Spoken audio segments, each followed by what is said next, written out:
start with the opening statement about the game, and then we'll open up to questions. Good game, always fun to be in front of your whole home crowd for the first time. I thought the energy in the stadium was electric.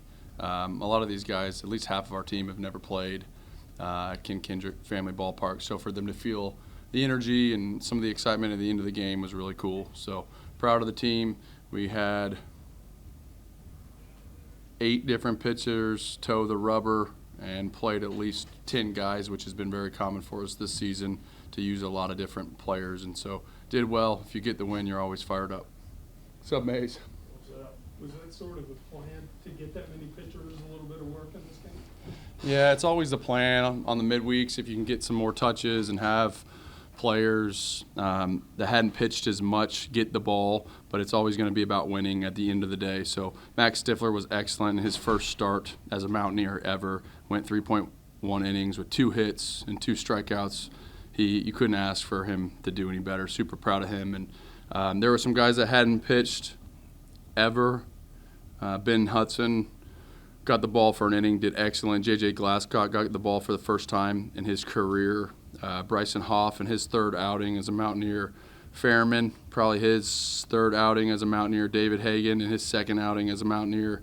And Tyler Hudson in his 2nd outing as a Mountaineer. So and Max Stifler, his 3rd ever. So young guys getting the ball that competed really well. There's some bumps along the way that we need to clean up, but overall trying to learn more about your team. So it's a combination of winning the game and developing your pitching staff. I asked the guys this, and obviously weather plays a factor, but do you remember getting a crowd like this early on in the year? Never. I'd like to know the numbers as far as what it looked like, but the crowd was insane. I was telling the guys, this is only going to grow. You chose to come to West Virginia because of this atmosphere. And so if this is what it's like in February, imagine when the weather is wonderful and you're playing conference games, this is what you guys signed up for. And so eventually, if you're going to be a Mountaineer baseball player, you have to learn to feed off of that energy and play better when the fans are here like that. Why do you think your bullpen's having such success getting out of jams? You bring guys in with bases loaded, 1 out, 2 outs. It wasn't just today, it was over the weekend too. What's led to that success? The kids have done so well. I think it obviously starts with the staff. So Justin Oney, our pitching coach, and Chris Riley, our director of pitching, have done an incredible job just preparing the pitchers in those situations. We take a lot of pride in practicing with intensity and trying to replicate situations that feel like big moments for players. And so you don't ever know why people are having success, but the work that goes in on a daily basis of maintaining 21 healthy arms, so much of it is psychological and mental with hitters, but as well certainly with the pitchers. So you have young players that are trying to perform at the height of their ability, and there's a lot of distractions. There's a lot of desire to be great. There's ups and downs, and so to do what they've done up to this point, you just have to give a lot of credit to the staff and then obviously the individual performers and the kids that have had so much success. Steve, how important was it to get Grant on base 3 times and have him see the ball leave the yard? That was awesome. Monday against Lipscomb, he kind of got going again. He hit a double in the right center field gap and got cooking a little bit because he opened up the season very slow. He's had the best attitude, the best practice habits, and the best batting practice of his career by far. So he made some really big adjustments, and then that's the game of baseball. He opened up the spring very slow, and it's one of those things that's like, I'm pretty sure Grant deserves to be doing a lot better just of how he's kind of gone about his work. And so to see him on Monday find the barrel for a double, and then today, huge insurance run for us late with the home run. And it kind of felt like business as usual, right? Like Grant Hussey hitting an opposite field homer with a gentle wind blowing out to left field. Like we've seen that story a lot. So it was great to get him back in the fold and show a little bit of his juice. Logan's kind of been carrying over offensively a little bit from last year where he was good. And just this season has been on a heater, 3 for 5 today.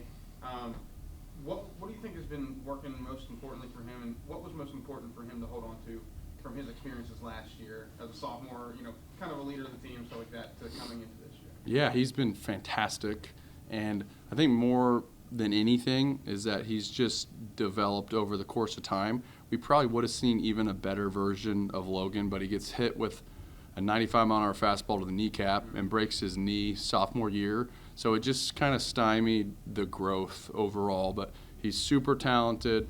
He has some of the best plate discipline out of anybody in the nation. So traditionally, he swings at strikes and takes balls. And if you can do that over the course of a lot of at-bats, you're going to have some success. And so today, I have ultimate faith in him. I want him to be aggressive. I want him to be a difference maker for us. We gave him 2 3-0 swings, which is pretty uncommon in college baseball. It's very aggressive play, and it can make you look like an idiot if you're not successful there, consistently. But over the course of the season, you want an offense that's aggressive, that knows that if someone makes a mistake in the middle of the plate, that you can do damage. So you give that early, even though in the third base box you're going like, guy might walk you if you don't swing there. You want Logan to have the confidence to leave the yard in a 3-0. So he swung twice 3-0. He flew out to right, which is the opposite of what you want in a 3-0.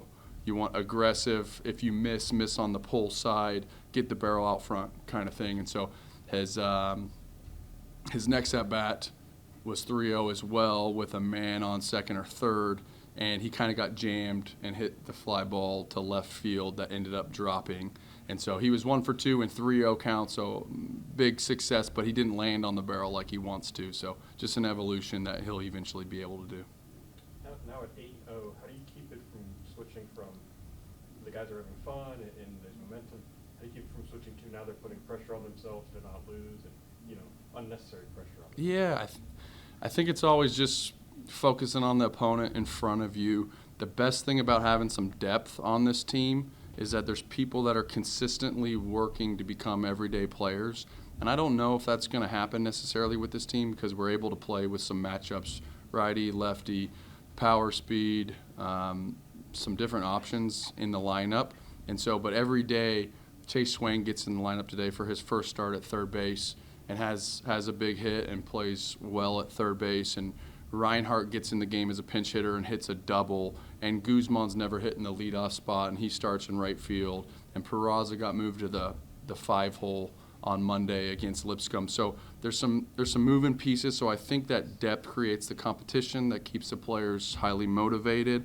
I think the players that have been playing every day, Skylar King, Sam White, Brody Kresser, Logan Save, is strategically up the middle. So you have these veteran players that kind of know what it takes to be good every day and what the expectations are.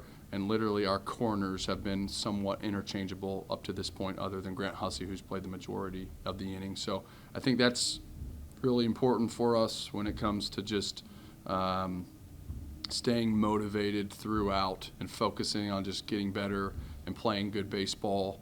I don't think we'll take anything for granted at this point. We know Logan's been hitting well, but also he got that throw out in the first inning to help Mac get out of the low jam. How do you like how he's just like a leader to the young pitchers on the staff? He's incredible. I've said in some other interviews, just really selfless, certainly the captain, the leader. Him and Sam White kind of run the joint, it feels like. And then Brody Kresser at shortstop is ultra consistent. He brings the same energy and effort every single day. But Logan's been great. When he catches, he truly gives to every pitcher. Like, there is no, I like this guy better, I don't jive with his personality. He's one of those unique individuals that whether you're a freshman that's trying to figure it out or a grad senior, he can kind of get along with everybody. He's just one of those personalities that is very easy to root for, and you know that Logan is rooting for you. Like, every pitcher knows that Logan really wants them to do well, so having somebody behind the plate like that is unique. You mentioned keeping Grant going through a little bit of a slow start. And your pitchers, even though they might not have always been shut down when they came into those key situations, you haven't given up big innings. It's been one run here and there. Are those things that you emphasize that say, hey, even if you aren't perfect, you can still be successful doing those kind of things, keeping us in the game? I can't take credit for that. I know the amount of conversations, mental training, individual focus of each pitcher is at a unusually high level with Chris Riley and Justin Oney. It's all they do. They have no hobbies. They have nothing going on. They literally manage 21 healthy arms all day. I was thinking about it 2 or 3 days ago, just of how well the pitchers have been prepared coming into the game. And when you have 18 to 22-year-olds and there's 21 of them, there's just so many things in every single one of those guys' lives. So you're figuring out like their health, their pitches, their parents, their agents, their advisors, their distractions, their academics. And so there's just so many things in each life. So you're like really trying to get a pulse on each individual. And some of those decisions of who to bring in certain moments is based on that pulse. It's not necessarily their talent. It's not necessarily their breaking ball. It's kind of like, where's this guy at right now? And so I just feel like having that two-man team working with the pitching staff has been a difference maker for us. Thanks. Yep.